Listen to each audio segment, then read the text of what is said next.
This is the 11th such event for Mr. Putin. What makes this event so unique is, of course, it's completely unplanned, completely unscripted, and a chance for the media, not only from Russia, but from around the whole world, to give the president a grilling live on television. It all began a few years ago when too many journalists turned up for a press conference, so Mr. Putin thought, we'll just go with the flow and answer as many questions as we can. And now it's become a tradition in Russia ever since then. Now, this year sets a record for the largest number of journalists ever attending this event. It's Putin versus nearly 1,400 journalists in attendance. It's likely to be a pretty long session and require some nerves of steel from the president. Now, we just don't know what the questions are, of course, going to be, but they're likely to concern foreign policy as well as the quite touchy topic of domestic economy. Putin's rating an all-time high, the ruble on a low. That should make for quite an interesting combination. Now, with the range of journalists there, from fierce opposition critics to people holding up love hearts to show their adoration for the president, it certainly won't be shy of some interesting questions, from controversial to downright quirky. Now, combine that with the president's reputation for never holding back in his interaction with the media in previous years, from fierce criticism of NATO to joking off light-hearted comments about his personal life. This should once again make for a pretty entertaining conference. President Putin is, of course, also expected to demonstrate his trademark walk as he enters the hall for today's Q&A. His movements have been analysed and speculated about for years, and now a group of European neurologists have made what they claim is a discovery.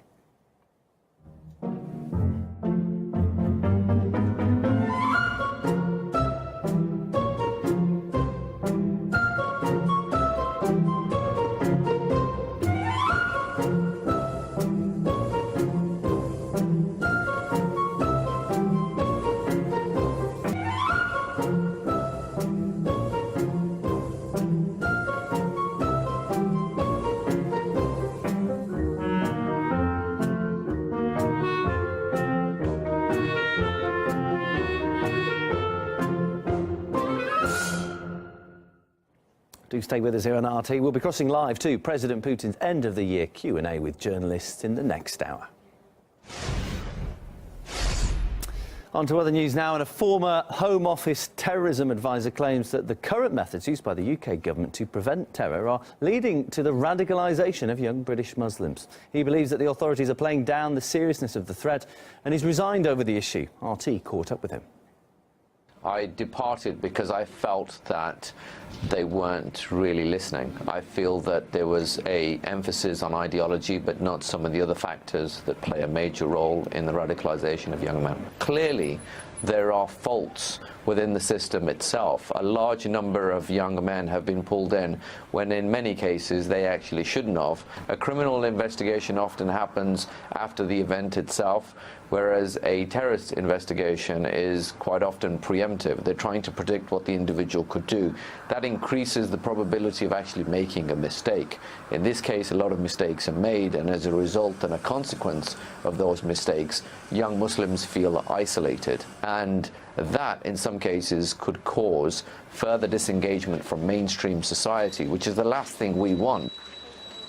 According to Jahan Mahmood, 2/3 of people arrested under terror legislation this year up until September haven't been charged with a terrorist offence. Official data from the Home Office shows that out of 315 terrorism-related arrests made, only 124 were actually charged and more than 100 were released.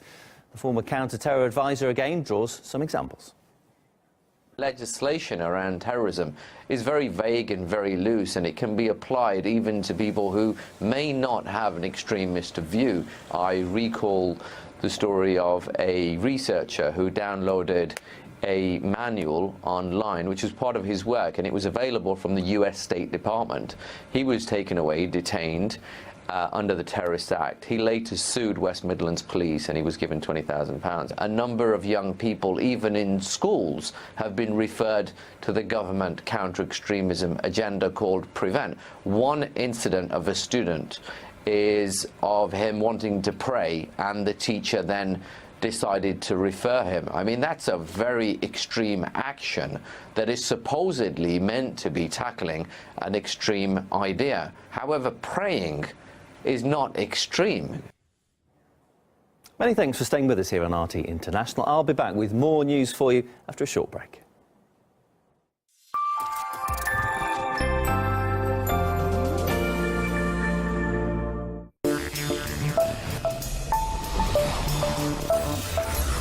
A billion views on YouTube. Just who the hell do you think you people are? The real reasons for us invading the country. Economic collapse, the likes of which the world has never seen This is common sense. Europe created rules that then it had to violate. In the context of combating international terrorism. It's a relatively new aircraft, and this is actually its first combat deployment.